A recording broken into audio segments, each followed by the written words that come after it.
The next generation of consoles is finally upon us, and first out of the gate is Sony with the PlayStation 4. PlayStation 4 is freed from trying to shove technology in the living room like Blu-ray and 3D for televisions.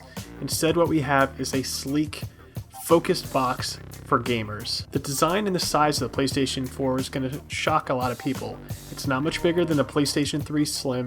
It's incredibly quiet, and it just fits and blends into any entertainment center. I really like the glowing bar that goes across the entire top of the console. It'll glow blue as it's powering up, white while it's in use, and kind of sit in an amber glow while it's in a sleep mode. These colors and the design make its way over into the redesigned DualShock 4 controller, which is perhaps the best controller to date right now.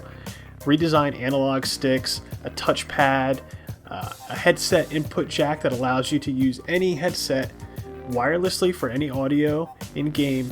It's just a tip of the iceberg. I mean, this controller just really feels good in your hand, and it's by far way better than the DualShock 3, which really wasn't made for modern gaming anymore. There's plenty of detailed technical specifications we can get into, but the ones that matter most, you've got AGN Wi-Fi networking.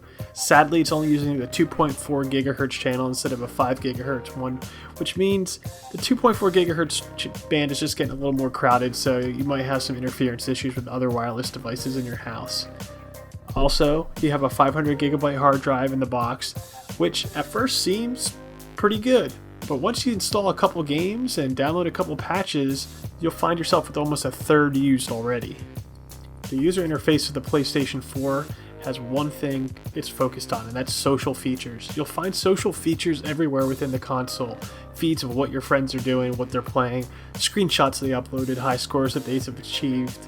But these social features aren't just limited to the console itself. You can share with Facebook, you can share with Twitter, you can stream video to Twitch TV or Ustream, and you can watch that on the web or on the console itself. It's really, really focused on this whole aspect of social gaming and community. And here at Co-Optimus, we like that. While the PlayStation 3 lagged behind with online features, PlayStation 4 has come out of the box pretty fully functional in what you'd expect. You have an 8-person party system that allows cross-game chat, cross-game invites, a friends list expanded to over 2,000 friends that you can have. One of my favorite new features is the ability to use real names for friends on your friends list. It's a great way to get past that internet anonymity that we've all become too comfortable with. So with any next-gen console, the first thing people want to know is, how are the graphics? Well, the graphics are good, but if you're a PC gamer, especially one with a high-end PC, there's nothing here that's going to blow you away.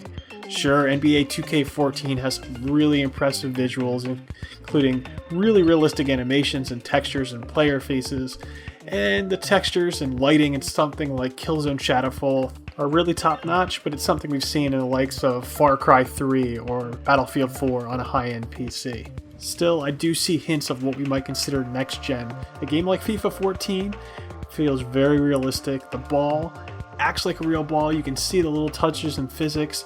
And hopefully, maybe with all this new power and not being bound by old consoles, we'll start to see developers kind of really utilize the power that they have at their fingertips. One feature that does seem next-gen and seems to be growing in popularity is remote play. PlayStation 4 supports remote play if you own a PlayStation Vita.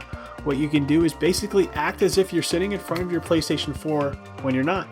You can use your PlayStation Vita to play games, browse the dashboard, and talk with friends and stuff like that from any room in your house. And theoretically, you could even do it over a cell phone network, though we had no problems playing games like Resogun and Assassin's Creed 4 with this. There's virtually no lag, and the quality of the graphics are just as good as you'll see on your console, though there are some artifacting issues.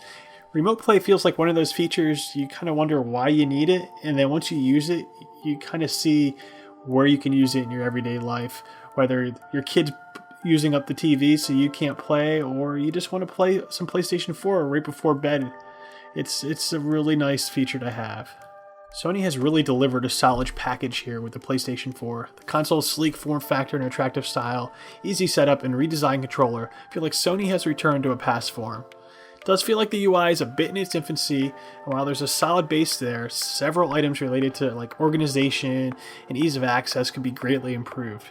Thankfully, we're in the age of firmware updates, so Sony can remedy and adapt the system based on community feedback. PlayStation 4 isn't leaps and bounds greater than the previous generation of consoles. We're accustomed to consoles coming out with graphic superiority to PCs, and PCs taking 2 to 3 years to catch up. But this time it's a much more even playing field. So rather than attempt the graphical coup, Sony has opted to create a more refined and simplified experience than what is offered on the computer, baking things in like streaming and social networking directly into the package. The bottom line is this: you don't need a PS4 right now for the games. You don't need it for better graphics or increased frame limits. But as with any new device, if you crave the new hotness and what the future brings, this $400 investment is a sound one.